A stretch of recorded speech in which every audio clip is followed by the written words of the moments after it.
یہ رمضان مبارک میں عقیدہ رکھا کہ نماز پڑھنی ہے، اور پھر مسجدیں بھر گئی اور آج رات کو کیا تو دسے میں نہیں پتا، البتہ میں جیتا سا وہ تھا 7-8 صفحہ جو ایک صاف تھی ہمیں پہ گئی یہ کمی ہے۔ یہ کیوں پڑی؟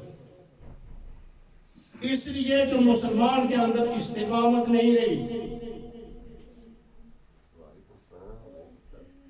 استقامت کا تقاضا یہ ہے کہ اگر نماز رمضان اور مبارک میں فرض تھی تو آج بھی فرض ہے۔ بات سمجھ میں آئی ہے نہیں؟ رمضان اور مبارک میں جو نماز فرض تھی وہ آج بھی فرض ہے۔ اگر ختم ہوئے ہیں تو صرف رمضان المبارک کے روزے، اور وہ بھی ان لوگوں سے جنہوں نے رکھے، جنہوں نے نہیں رکھے ان کے ذمہ قضا فرض ہے، وہ تو مقروض ہے، وہ تو مقروض ہے دین کے، اللہ تعالیٰ کے مقروض ہے، وہ بری و ذمہ نہیں ہوئے، وہ مجرم بنے۔ اور جنہوں نے نمازیں پڑھی، نماز وہ عید تک پڑھتے رہے اور آج انہوں نے چھوڑ دی، تو وہ استقامت کہاں گئی؟ اللہ تعالیٰ نے یہ بات آج جنت کا تو ان لوگوں سے کیا ہے جو استقامت پر قائم رہتے ہیں، جو ایک مرتبہ انہوں نے کہا لا الہ الا اللہ محمد رسول اللہ، پھر اس پر وہ اس طرح مستقیم ہو گئے کہ جان چلی گئی لیکن وہ عہد اور وہ وفا نہ گئی۔ کل وہ کولڈم کی ایک مسجد میں 5 جماعتیں ہوئی، سب سے بڑی مسجد جو ہے 3 ہال، اور وہ کہتے ہیں کہ یہ تینوں ہال 5 جماعتوں میں بھرے رہے، یعنی آخری میں بھی وہ 3 ہال بھرے ہوئے تھے، اور اس کے ایک درمیانی ہال میں ویسے اگر برابر بندے کھڑے ہوں تو 450 آدمی کھڑا ہوتا ہے۔ میں وہاں رہا ہوں 5 سال، وہاں میں تو اس کا پورا پتہ ہے۔ اب وہ 5 مرتبہ بھری ہے، لیکن کیا وہ لوگ لندن سے آئے تھے؟ وہ اولڈم کے لوگ تھے۔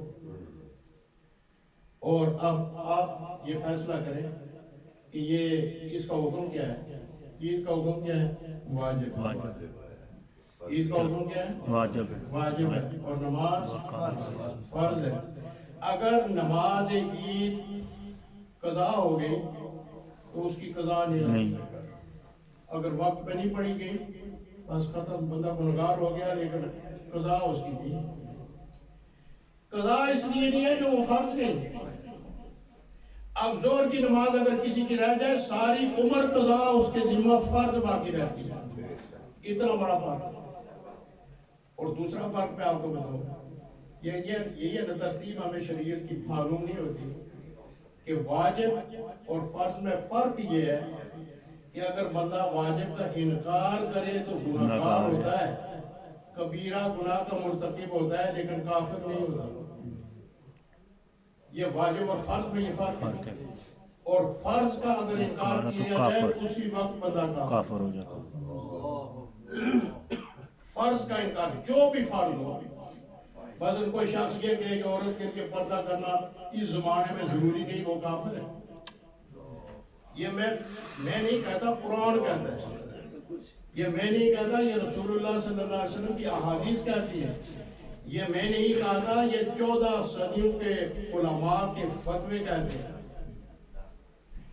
کہ فرض نماز اس کی قضا فرض ذمہ باقی رہتی ہے جب تک بندہ زندہ ہے، اور اگر اس نے ادا نہیں کی تو پھر پہلا اول پرسش نماز بہت بے شک فارسی میں سب سے پہلے فرض کی پوچھ ہوگی قبر میں۔ اب جو لوگ واجب کو انہوں نے اتنی اہمیت دینی چاہیے تھی، لیکن فرض کو چھوڑ کر نہیں، فرض کو چھوڑ کر نہیں، فرض کو پہلے اور واجب کو بعد میں۔ یہ بڑی اچھی بات ہے، لوگ بڑے خوش ہوتے ہیں وہ جی تو کو مسیحوں پڑھیاں سی لیکن وہی مسجد پھر ظہر کی نماز میں کیوں نہیں بھری گئی؟ وہ عصر کی نماز میں کیوں نہیں بھری گئی؟ عشاء کی نماز میں کیوں نہیں بھری گئی؟ کیا یہ عقیدہ رکھنا کہ عید کی نماز زیادہ ضروری ہے، ظہر کی نماز زیادہ ضروری نہیں، یہ بھی کفر ہے۔ فرض کو واجب پر ترجیح دینا یہ ایمان ہے، واجب کو فرض پر ترجیح دینا یہ کفر ہے۔ یہ ایک آدمی جو ہے وہ سنت اور نفل کا بہت خیال رکھتا ہے، زکوٰۃ نہیں دیتا لیکن 11ویں کا ختم دیتا ہے، یہ بھی اسی زمرے میں آتا ہے کہ نفل کو اس نے فرض پر ترجیح، نفل کو فرض پر ترجیح دی۔ اسی طرح ایک آدمی سنت کو ترجیح دیتا ہے، داڑھی اس نے پوری رکھی ہوئی ہے، نماز وہ ایک نہیں پڑھتا، وہ سب سے بڑا مرتد ہے کہ سنت کی بات تو کر رہا ہے لیکن جن کی سنت ہے کبھی انہوں نے فرض چھوڑے، جن کی سنت ہے کبھی انہوں نے یہ واجب چھوڑا نہیں۔ ہر چیز اپنی ترتیب میں آتی ہے۔ اللہ تعالیٰ کی توحید کا اقرار فرض ہے، جب تک یہ توحید کا اقرار نہ کیا جائے کوئی حکم انسان پر لاگو نہیں ہوتا۔ آپ ایک غیر مسلم آدمی کو کبھی یہ نہیں کہہ سکتے کہ تم نماز پڑھو، وہ نماز نہیں پڑھ سکتا، اس لیے نہیں پڑھ سکتا کہ جب اصل ہے اس کی نماز کی اصل وہ ایمان ہے، اور جب تک وہ ایمان میں نہیں آیا نماز کا تو اس کے لیے مسئلہ ہی نہیں، نماز کا تو اس کے لیے مسئلہ ہی نہیں۔ اسی طرح یہ دیکھیں یہ قرآن میں بھی یہ شرعی مسئلے کے حل ہوئے کہ جب انسان کی سانس بند ہونے لگتی ہے تو کیا کرتے ہیں، اس کی سانس کو چلاتے ہیں، وینٹیلیٹر پر چڑھا گیا جی، کیونکہ شاید وہاں اس کی جان بچ سکے، تو وہاں اس کی جان بچے یا نہ بچے یہ تو اللہ تعالیٰ کا امر ہے اور یہ اللہ تعالیٰ کے فیصلے ہیں، لیکن کوشش کر کے وہ لے تو گئے، لیکن اگر اس کو وینٹیلیٹر کی بجائے وہ اس کے پاؤں اور ہاتھ کی تلیاں ملتے رہتے تو اس سے کیا ہوتا؟ کچھ بھی نہ ہوتا۔ اپوزٹ۔ تو ہر چیز جو ہے وہ ارجنٹ سے شروع ہوتی ہے، اور اسلام میں ارجنٹ فرض ہے، پھر واجب ہے، پھر سنت ہے، پھر سنت کفایہ ہے، اور اس کے بعد پھر نفل اور مستحب ہے۔ یہ ترتیب جب تک قائم نہیں ہوتی اس وقت تک ثم استقاموا، استقامت دین کی بات آ ہی نہیں سکتی۔ کوئی شخص یہ نہیں کہہ سکتا کہ میں بس اب دین پر مستقیم ہو گیا ہوں، نہیں، استقامت فرض بھی پورے ہوں، واجب بھی پورے ہوں، سنتیں بھی پوری ہوں، اور اگر اللہ تعالیٰ نے زیادہ عنایت کیا ہوا ہے، صحت دی ہوئی ہے، مال دیا ہوا ہے، تو پھر نفل اور مستحب بھی ادا کیے۔